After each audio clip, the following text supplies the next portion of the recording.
Assalamualaikum warahmatullahi wabarakatuh. Halo adik-adik sekalian, apa kabar kalian semuanya? Semoga selalu diberikan kesehatan dan selalu dilindungi dari penyebaran virus corona. Amin. Oke adik-adik, bertemu lagi dengan saya Pantar Wali selaku pengampu mata pelajaran Bahasa dan Sastra Indonesia pada pertemuan kali ini. Pada pertemuan sebelumnya, kita sudah membahas tentang puisi beserta unsur pembaunya. Nah, pada pertemuan kali ini kita membahas tentang memahami unsur dalam cerita pendek. Nah, sebelum kita mengawali pembelajaran pada hari ini, marilah kita berdoa bersama-sama.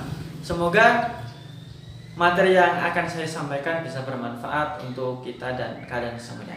Amin. Berdoa mulai. Berdoa selesai.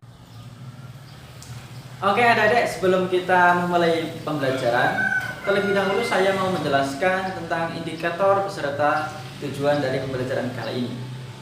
Nah, adapun indikator dari pembelajaran kali ini adalah yang pertama ada pengertian dari cerita pendek, kemudian yang kedua ada unsur intrinsik dan unsur ekstrinsik.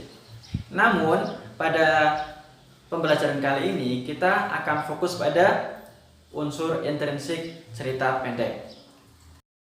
Kemudian tujuan dari pembelajaran kali ini adalah supaya kita semua bisa mengetahui apa itu cerita pendek dan apa saja unsur intrinsik dan unsur ekstrinsik dari cerita pendek.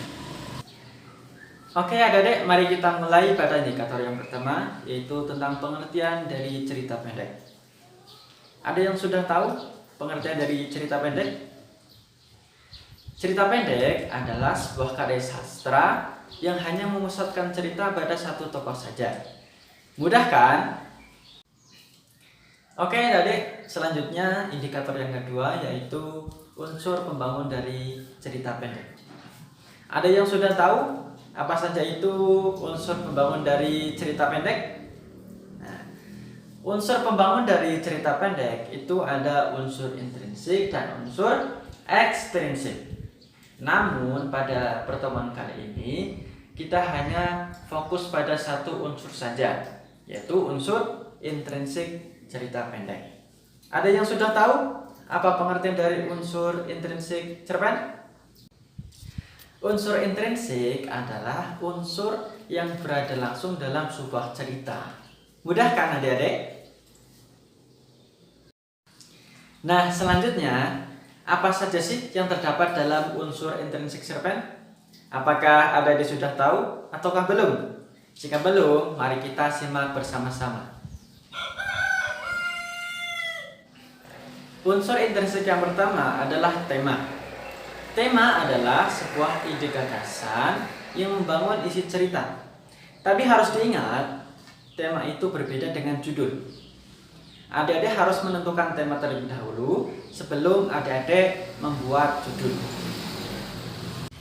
Kemudian unsur intrinsik yang kedua adalah tokoh.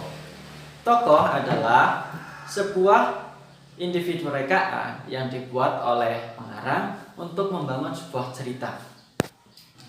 Kemudian unsur intrinsik yang ketiga yaitu penokohan.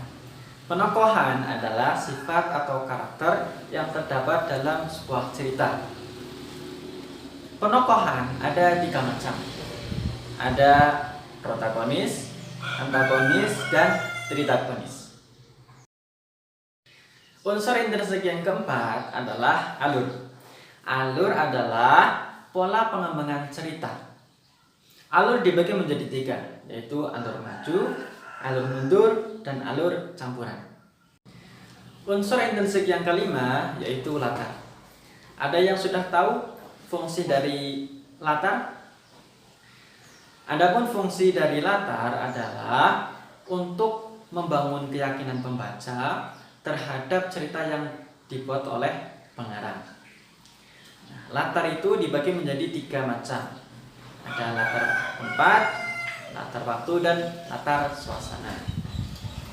Kemudian unsur intrinsik yang terakhir adalah amanat. Amanat merupakan sebuah pesan atau ajaran yang disampaikan oleh pengarang melalui cerita pendek tersebut. Sifat dari amanat tersebut adalah tersirat. Jadi adik-adik harus membaca secara keseluruhan cerita tersebut supaya adik-adik bisa menemukan amanat apa yang disampaikan pengarang melalui cerita pendek tersebut. Oke adik-adik, mungkin itu saja materi yang bisa saya sampaikan pada pertemuan kali ini. Untuk unsur ekstrinsik akan saya sampaikan pada pertemuan berikutnya. Pesan saya, jangan lupa jaga kesehatan dan selalu mawas diri dari penyebaran virus corona. Dan selalu semangat, jangan lupa untuk selalu belajar. Terima kasih, saya Heri. Wassalamualaikum warahmatullahi wabarakatuh.